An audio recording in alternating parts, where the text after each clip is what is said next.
नमस्कार दोस्तों, स्वागत है आपका मेरे चैनल कॉमिक्स लाइफ में। शुरू करते हैं राज कॉमिक्स की एक और मज़ेदार कॉमिक्स, अक्ल का करिश्मा पार्ट 2। सारी बात जानकर। युवक, तुमने हमारे पुत्र को जादूगर की कैद से मुक्ति दिलाकर हम पर बहुत बड़ा उपकार किया है। महाराज, मैंने जो भी कुछ किया अनजाने में किया। मुझे क्या पता था कि उस बक्से में राजकुमार कैद थे। ओह, तो तुम बहुत भोले हो, तभी तो तुम राजकुमार को मुक्ति दिलाने का श्रेय नहीं ले रहे हो। पिताजी, मैं इस युवक को कुछ दिनों के लिए अपना राजकीय मेहमान बनाना चाहता हूँ। हम तुम्हें इस बात की स्वीकृति देते हैं राजकुमार सरपेश। तब राजकुमार सरपेश माधव को लेकर अपने कक्ष में आया। मित्र युवक, तुम तो मेरे विषय में सब कुछ जान गए हो, अब क्या तुम मुझे अपने विषय में कुछ नहीं बताओगे? राजकुमार, मैं एक गरीब आदमी हूँ और मेरा नाम माधव है। एक महात्मा के कहने पर मैं अपनी सोई किस्मत जगाने अपने गांव से चला था। इसी चक्कर में घूमते फिरते मेरी मुलाकात तुमसे हुई और तब मैं तुम्हारे साथ यहां आ पहुंचा। माधव ने लता के साथ अपने विवाह की कथा विस्तार पूर्वक राजकुमार सरपेश को कह सुनाई। माधव से उसकी सारी कहानी सुनकर सरपेश उससे बोला, मित्र माधव, यदि तुम आगे भी ऐसे ही भोले भाले रहे तो पृथ्वी लोक पर बार बार तुम दूसरे लोगों द्वारा ठगे जाते रहोगे। अपने भोलेपन के स्वभाव को मैं अब बदल भी कैसे सकता हूँ राजकुमार? ऐसा न कहो माधव, मैं तुम्हारे भोले स्वभाव को बदल कर ही रहूंगा। वो कैसे राजकुमार? तब सरपेश के आदेश पर एक नाग सेवक एक पात्र लेकर उस कक्ष में आया। माधव, इस पात्र में नागलोक की वह अद्भुत वनस्पति रखी हुई है जिसे खाने पर तुम्हारा भोलापन सदैव के लिए दूर हो जाएगा और तुम चालाक बन जाओगे। ऐसा? सरपेश के कहने पर माधव ने उस वनस्पति को उठाकर खाया। तत्पश्चात, माधव, अब तुम मुझे बताओ कि लता को छोड़कर वहां से चले आकर तुमने ठीक किया? राजकुमार, सचमुच मुझे ऐसा नहीं करना चाहिए था। फरेब से ही सही, मैंने लता के साथ पवित्र अग्नि के फेरे लिए थे, जिसके फल स्वरूप वह मेरी अर्धांगिनी बन चुकी थी।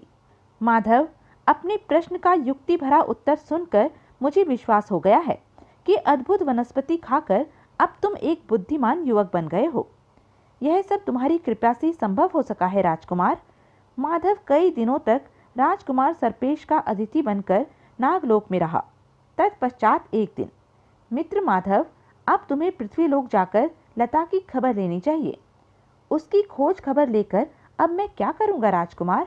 विवाह के पश्चात वह तो अपने उस दूल्हे के साथ कभी की विदा हो गई होगी। ऐसी बात नहीं है माधव, मैंने पृथ्वीलोक पर अपना सेवक भेजकर सब कुछ पता लगा लिया है। लता इन दिनों बड़े कष्टों में है। यह आप क्या कह रहे हैं राजकुमार? मैं ठीक कह रहा हूँ माधव। लता ने तो दूल्हे के रूप में तुम्हें ही देखा था, इसलिए उसने दूसरे दूल्हे के साथ जाने से स्पष्ट इनकार कर दिया था। तो क्या लता इस समय अपने पिता के घर ही है? हाँ मित्र, लता और उसके परिवार पर इस कहर के अलावा दूसरा कहर और टूटा है। दूसरा कहर? वह कौन सा? लता के विवाह के लिए उसके बाप ने सेठ राव सिंह के पास अपने खेत और मकान गिरवी रखकर उससे धन उधार लिया था। जब जगन्नाथ ने सेठ को उसका धन लौटाकर उससे मकान व खेतों के गिरवी पत्र वापस लेने चाहे तो सेठ ने उसे गिरवी पत्र वापस लौटाने को इनकार कर दिया। वह क्यों? सेठ राव सिंह ने चालाकी से उससे खाली कागजों पर हस्ताक्षर करा लिए थे। ओह, यह तो जगन्नाथ जी के साथ घोर अन्याय हुआ। हाँ माधव, सेठ ने जगन्नाथ के खेत व घर हथिया कर उस पर बहुत जुल्म किया है। राजकुमार, अब तो मैं इसी समय पृथ्वीलोक पर जाकर जगन्नाथ जी की सहायता करना चाहता हूँ। मैं भी यही चाहता हूँ माधव। सरपेश उसी समय माधव के साथ पृथ्वीलोक पर आया। मित्र, इस मणि को रख लो। जब जब तुम नागलोक में आना चाहोगे, यह मणि तुम्हें सकुशल नागलोक पहुंचा देगी। अच्छा मित्र, अब विदा दो। सरपेश से विदा ले माधव मल्लपुर की ओर चल पड़ा। तब सरपेश भी नागलोक को वापस लौट गया। माधव उस बाग में पहुंचा जहां जगन्नाथ अपने परिवार के साथ ठहरा हुआ था। इस परिवार पर कैसी विपदा आ पड़ी है। घर बार होते हुए भी बेघरों की तरह खुले आकाश के नीचे रहना पड़ रहा है इन्हें। जब वह बाग में पहुंचा तो सबसे पहले लता की दृष्टि उस पर पड़ी। कौन है ये? ऐसा लगता है जैसे इसे मैंने पहले भी कहीं देखा है। सहसा उसकी आंखों में खुशी की चमक दौड़ गई। ओह, यह युवक तो वही है जिसने मेरे साथ अग्नि के 7 फेरे लिए थे। वह उठकर तुरंत माधव के पास पहुंची। उसने माधव से पूछा, युवक, मेरे एक प्रश्न का जवाब दोगे? पूछो। तो बताओ, कोई दूल्हा यदि कुल देवता के पूजन के वक्त भूखा हो तो दुल्हन को क्या करना चाहिए? दुल्हन को कुल देवता के भोजन की थाली में से कुछ भोजन निकालकर दूल्हे को खिला देना चाहिए। तो तुम? हाँ लता, मैं वही हूँ जिसे तुमने विवाह के समय कुल देवता की पूजा से पहले भोजन करवाया था। यह सुनते ही, नाथ, तुम मुझे इस प्रकार छोड़कर क्यों चले गए थे? मेरे साथ फेरे लिए थे तो उन फेरों का कर्तव्य तो निभाते। लता, मैं अपने उसी कर्तव्य का निर्वाह करने के लिए ही यहाँ पुनः वापस आया हूँ। लता तुरंत उसे अपने माता पिता के पास ले गई। जगन्नाथ व उसकी पत्नी को जब सारी बात पता चली तो उन दोनों की खुशी का और छोर न रहा। ओह, भगवान ने आखिर हमारी लाज रख ही ली। हमारा असली दामाद वापस लौट आया। बेटा, मेरी समझ में नहीं आ रहा है कि इस दीनहीन अवस्था में तुम्हारा स्वागत सत्कार किस प्रकार करूं। पिताजी, आप दुखी न होइए। आपको इस अवस्था तक पहुंचाने वाले धूर्त सेठ राव सिंह को मैं ऐसा सबक सिखाऊंगा कि वह अपनी सारी धूर्तता भूल जाएगा। बेटा, उस चालबाज राव सिंह से तुम भूल कर भी न टकराना। पिताजी, आज रात को मैं उसके घर पर ही पड़ाव डालूंगा, तब देखना मैं उसे कैसे छठी का दूध याद दिलाता हूँ। सारे दिन माधव लता के परिवार के साथ ही रहा। रात होने पर वह गांव में सेठ राव सिंह के घर के बाहर जा पहुंचा। कुछ देर बाद घर का द्वार खुला और सेठ राव सिंह बाहर आया। श्रीमान, मैं परदेसी आदमी हूँ, क्या आप मुझे रात भर अपने यहाँ ठहरने की जगह देंगे? यह सुन सेठ राव सिंह सोच में पड़ गया। रात का इससे मोटा किराया वसूल लूंगा, इसे घर में ठहरा ही लिया जाए। यह सोच वह माधव से बोला, ठीक है, अंदर चले आओ, किंतु सुबह 10 स्वर्ण मुद्राएं देनी होंगी। बहुत बहुत धन्यवाद श्रीमान, मैं सुबह होती ही स्वर्ण मुद्राएं दे दूंगा। सेठ राव सिंह के पीछे पीछे माधव उसके घर में घुस गया। माधव को एक कमरे में छोड़कर सेठ राव सिंह अपनी पत्नी चंदा के पास आया। ये तुम किसी घर में उठा लाए? बेचारा राहगीर इस रात में कहाँ जाता, इसलिए घर में बुला लाया। यह तुमने ठीक नहीं किया। क्या पता यह कोई ठगी हो, हमारे सो जाने पर हमारा माल लेकर चंपत हो जाए। अब तो मैंने उसे घर में ठहरा लिया है, अब क्या करना चाहिए? करना क्या चाहिए? उसे बैठक में ठहराओ। तुम उसी की चारपाई के पास अपनी चारपाई बिछाओ, मैं दूसरे कमरे में उसकी निगरानी करूंगी। ठीक है, ऐसा ही करना चाहिए। इसके साथ ही हमें कोई ऐसी तरकीब सोचनी चाहिए जिससे वह और हम रात भर जागते रहें, ताकि उसे हमारे घर में चोरी करने का अवसर ही न मिले। तुम कोई तरकीब सोचो, मैं उस आदमी के बैठक में सोने का प्रबंध करता हूँ। यह कह सेठ राव सिंह अपनी पत्नी के पास से चला आया। राव सिंह ने माधव को बैठक में ठहराया। अपनी चारपाई भी उसने बैठक में ही बिछा ली। चंदा भी बैठक में आ गई। क्या तुम हमें कोई कहानी नहीं सुना सकते? कहानी सुनाओगे तो रात जल्दी से बीत जाएगी। कहानी तो मुझे बहुत अच्छी आती है, पर थका हुआ होने के कारण मुझे नींद आ रही है। अच्छा हो, आप लोग भी सो जाओ। अब तो राव सिंह और चंदा का माथा ठनका।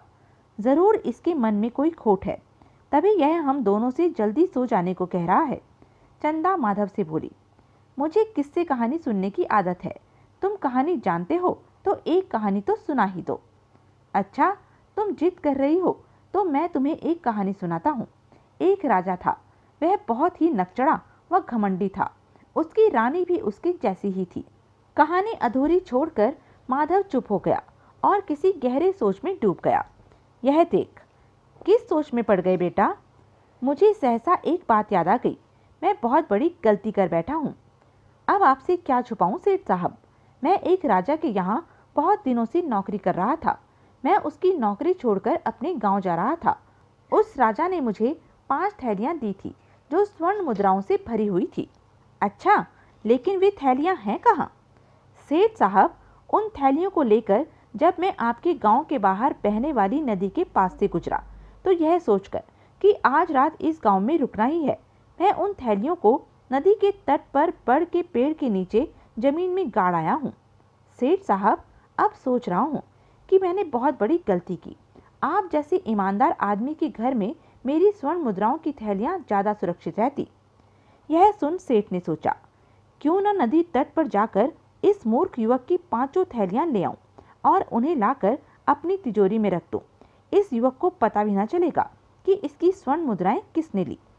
यह सोचकर उसने अपनी पत्नी से कहा, चंदा, अतिथि को और ज्यादा परेशान न करो, कहानी सुनने की जिद छोड़ो और जाकर अपने कमरे में सो जाओ। ठीक है, मैं जाती हूँ। चंदा उठकर बैठक से बाहर निकल गई। वह अपने कमरे में आ सोचने लगी, रात को जब माधव गहरी नींद सो जाएगा तब मैं जाकर माधव की स्वर्ण मुद्राएं नदी तट के पेड़ के नीचे से खोदकर ले आऊंगी। माधव के सोने तक मैं भी थोड़ी सी नींद ले लूं। यह सोच चंदा ने आंखें बंद कर ली। वह शीघ्र ही खर्राटे भरने लगी। इधर बैठक में कब माधव गहरी नींद सोए और कब मैं अपना काम शुरू करूं। कुछ देर बाद ही आहा, सो गया माधव। अब मुझे जल्दी से नदी तट पर बड़ के पेड़ के पास पहुंचना चाहिए। राव सिंह दबे पांव बैठक से बाहर निकला और कुदाल ले गांव के बाहर वाली नदी की ओर बढ़ गया। आज तो बहुत तगड़ी आसामी हाथ लगी है मेरे। मैं तो माधव को लल्लू पंजू राहगीर ही समझ रहा था। उसके बैठक से बाहर निकलते ही सेठ तो मेरे बहकावे में आ नदी की ओर चला गया है। सेठानी भी घर से बाहर निकले तो मैं अपना काम शुरू करूं। इधर नदी तट पर पहुंच राव सिंह ने बड़ के पेड़ के नीचे काफी गहरे तक खुदाई की। ओह, यहाँ तो कुछ भी नहीं है। लगता है माधव ने मुझसे झूठ बोला था। झल्लाया सा राव सिंह खाली हाथ घर की ओर वापस लौट पड़ा। इधर चंदा की जैसे ही आंख खुली वह उठकर झटपट बैठक में पहुंची। अरे, मेरे पति तो यहाँ नहीं है। लगता है वे मुझसे पहले ही नदी की ओर चले गए हैं। चंदा भी उसी समय राव सिंह की खोज में घर से निकल पड़ी। उसके जाते ही माधव चारपाई से उठ खड़ा हुआ। अब मुझे अपना काम शुरू कर देना चाहिए। माधव खोजता हुआ उस कमरे में आ पहुंचा जिसमें राव सिंह की तिजोरी रखी थी। मुझे इस तिजोरी को खोलना होगा। थैले में से लोहे का हथौड़ा बाहर निकाला और हथौड़े से तिजोरी के ताले पर वार किया। हथौड़े के 3-4 प्रहारों में ही तिजोरी का ताला टूट गया।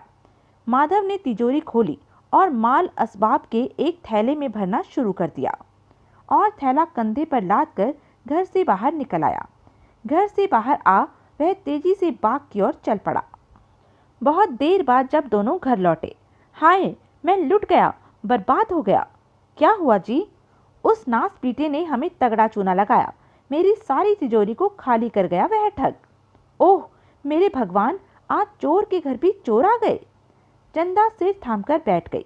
राव सिंह का तो पहले ही बुरा हाल था। इधर बाग में माधव जगन्नाथ को उसके घर व खेत की गिरवी प्रमाण पत्र देते हुए कह रहा था, लीजिए पिताजी, आपके खेत व घर पुनः आपके हुए।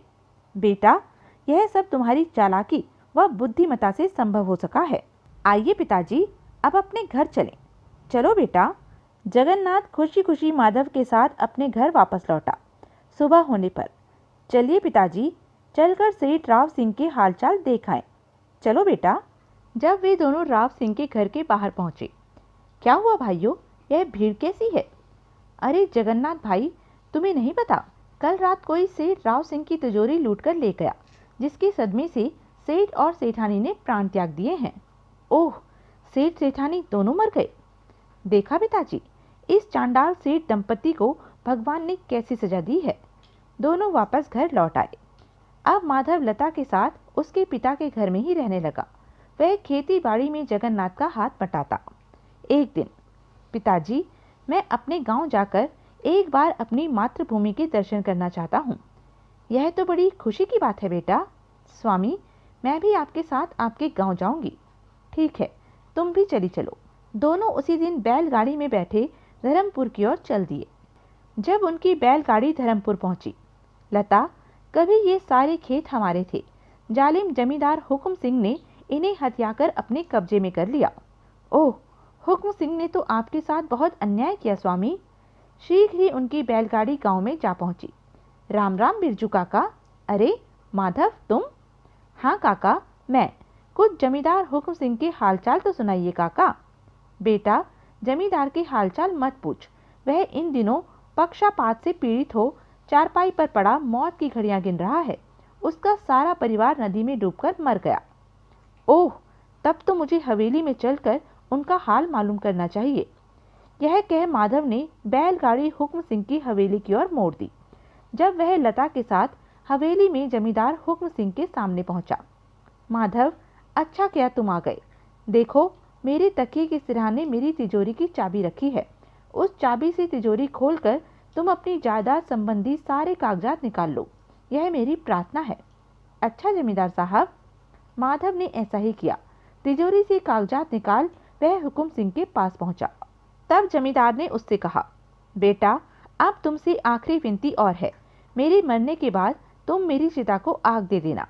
जमींदार साहब, मैं आपकी यह इच्छा अवश्य पूरी करूंगा। उस रात माधव जमींदार के आग्रह पर उसकी हवेली में ही रुका। सुबह होने पर जब जमींदार के कमरे में गया, ओह, जमींदार तो मृत पड़े हुए हैं। माधव ने विधि अनुसार जमींदार का अंतिम संस्कार किया। तत्पश्चात, लता, मेरी जमीन जायदाद मुझे वापस मिल चुकी है। अब तुम्हारी क्या राय है? मेरी राय यही है कि अब हम मल्लपुर न लौटकर यहीं धर्मपुर में रहकर अपनी जमीन पर खेतीबाड़ी करेंगे। लता का जवाब सुन माधव को बहुत प्रसन्नता हुई। वे दोनों धर्मपुर में ही रहकर अपना गृहस्थ जीवन चलाने लगे। तो यह थी राज कॉमिक्स की एक मज़ेदार कॉमिक्स। ऐसी ही मज़ेदार कॉमिक्स के लिए बने रहें मेरे साथ। और हाँ, मेरे चैनल को लाइक, शेयर और सब्सक्राइब करना ना भूलें। धन्यवाद।